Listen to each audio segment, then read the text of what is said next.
I gotta tell you guys, for $100, these Pittsburgh motorcycle dollies are the best quality of life improvement for the dollar that I've ever had. I have links to my Amazon storefront below where you can get some more premium ones, but if you don't mind putting in a little bit of elbow grease to move these around, get these ones off of the Harbor Freight website for only $99.99. You can't really beat it. It requires a little bit of strength to push them around, but it's well worth it. Okay, on to talking about the Monster. Out of all the motorcycles I've had, I think I'm having the most fun on my Monster 937. It's just over 400 pounds wet weight. The ratio of horsepower and torque to pound makes this bike super fun. You can effortlessly get the front wheel up, first gear, second gear, and if you're skilled, third, fourth, fifth, sixth, who knows. Completely flickable in corners, and the bike is also nearly perfect aesthetically, except for one more, well, not so small complaint. This.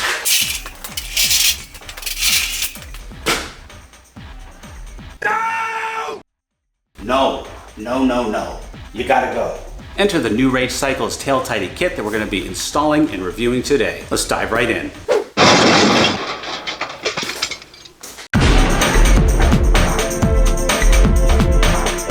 Today we're gonna be making this hideousness go away. By the way, I also recommend this nice adjustable DeWalt garage seat. Makes your life a little bit easier. Also on my Amazon storefront, you guys rock for shopping the Amazon storefront. Remove your seat. Remove this 4mm bolt here to remove the cowl. This is assuming you have the plus version. If you don't, you're going to be removing the passenger seat. There's a nice little cup here, and you can just drop your bolts and tools. Thanks, Ducati. Set that aside.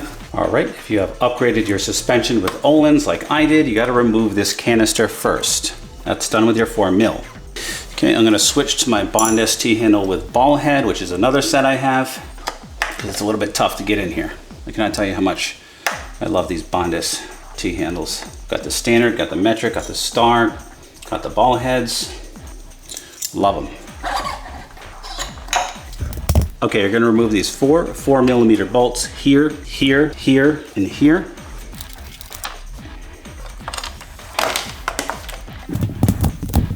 Okay, take off this rubber strap, set that aside. You're gonna go ahead and disconnect these. Okay, you're gonna take your 5mm and you're gonna take off these 4 bolts, which hold on the stock tail section. Set that aside, never to be seen again.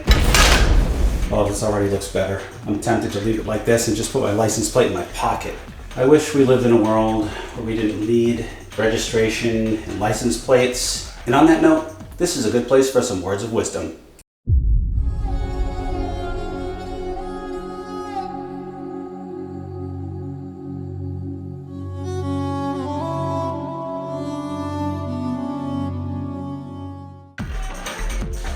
Okay, we're gonna mount the mounting bracket.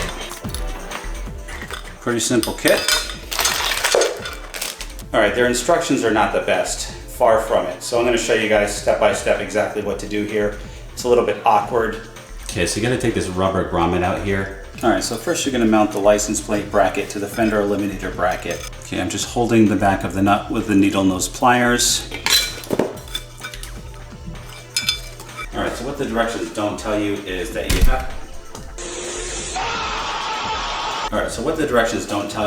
have to get under this fuse housing here. And in order to do that, you need your 4mm and you need to take out this bolt right here. It doesn't come out all the way, so hold it up with your thumb while you thread up the wires. So set these aside. We're gonna tuck these in over on the right-hand side here when you're done. All right, so it's gonna be impossible to put this grommet back in place. Plus this plate is gonna go against this plate, so I'm not sure it would fit anyway. So I'm gonna discard this. I'm not gonna reinstall it. These wires seem to be very well shielded anyway, so I don't think there's gonna be any deterioration. All right, next up is gonna be to thread your wires through the mounting bracket.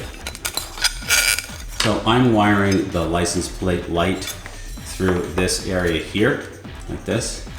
And I'm gonna thread it through the frame, like that. So that way, all the wires should hopefully be concealed once I put the license plate on. Okay, next up is we're gonna thread these up through the tail section of the bike.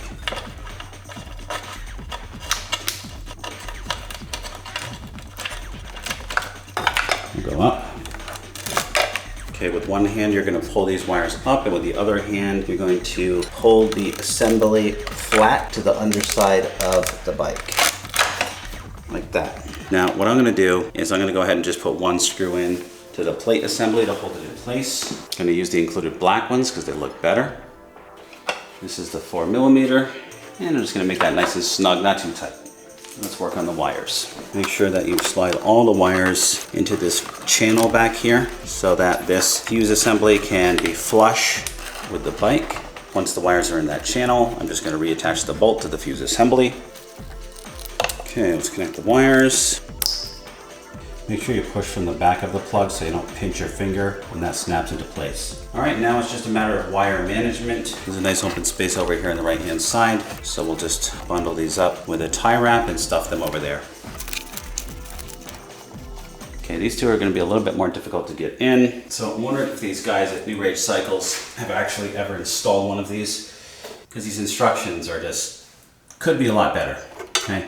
So you're supposed to attach the license plate frame to the assembly first, but that actually makes it impossible to get this bolt in around the bolts that attach the license plate frame to the assembly. So I'm going to take off the license plate frame.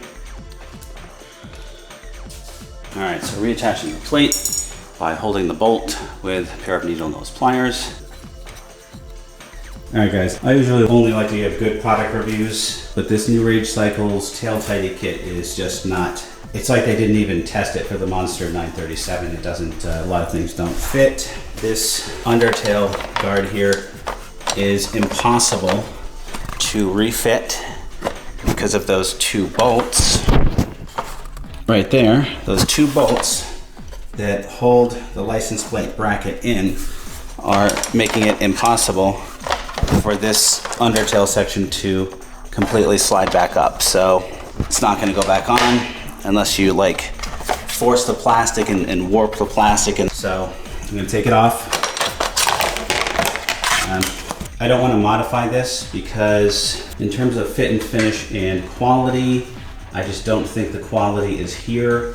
It is vastly better than this undertail section, the stock undertail section, but I'm going to view this as a temporary tail tidy until someone like, you know, Rizoma or someone comes along, or Ducati OEM comes along and makes a better one. I just don't like the way that this is machined. It's kind of, it's not smooth. I would have appreciated this if it were actually circular instead of having these sharp lines here.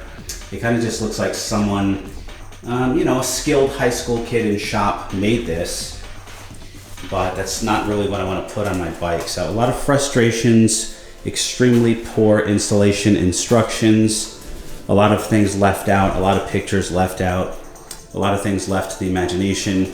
I am going to have to leave this off unless I modify it, or if I bend the plastic and then it's not going to be flush with the undercarriage of the motorcycle. I am able to bend this metal for the license plate bracket a little bit, so I will hopefully not be pulled over. But anyway, let's take her outside and take a look. All right, it's actually dark outside now. That's how much time I've wasted on this. But there she is, completed without the undertail section, as previously mentioned. Looks good. I mean, like I said, as an interim solution, it's not sequential. It doesn't have this left to right, whatever you call that effect right here. That gradient effect. I wish it did have that, but it doesn't. Like I said, it is vastly superior to stock, as you can see here. There's your hazards. So, you know, I think they go back to the drawing board. They definitely write better instructions with better, bigger pictures that include actually all of the steps, not just half of the steps. Clean it up a little bit. I would, like I said, like this to be more of a circle, and instead of having these sharp edges along the way there. It does have a sort of plasticky look to it.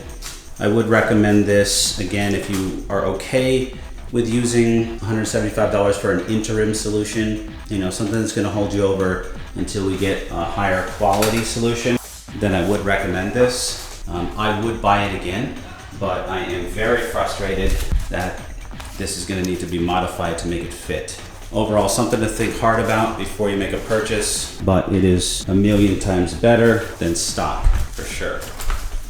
Glad to get rid of that beast. I would actually say there's a substantial weight savings on getting rid of that. Maybe a pound. This bike is coming along super nicely now. Did get some damage on the bike. We are going to do a PDR video on how to get those dents out. Stay tuned for that. These are gorgeous. I wish they would come out with a solution, an OEM solution like those, but for the rear, similar to this. All right guys, let me know what you think in the comments below. If one of you has already installed this and you found a solution to get this back on the bike, let me know. Otherwise, I've got more mods installed for this bike coming soon. Also a game changer mod for the Diablo 1260S here, and a ton of things we're gonna do to the Multistrada V4S coming soon, including the Akrapovic exhaust. Waiting to get my installation date now, hopefully next week. Going to be doing more with the Mach-E, and then a big announcement for the GT350. All right guys, always remember the motto, always be kind to the necessary, and I will see you in the next one.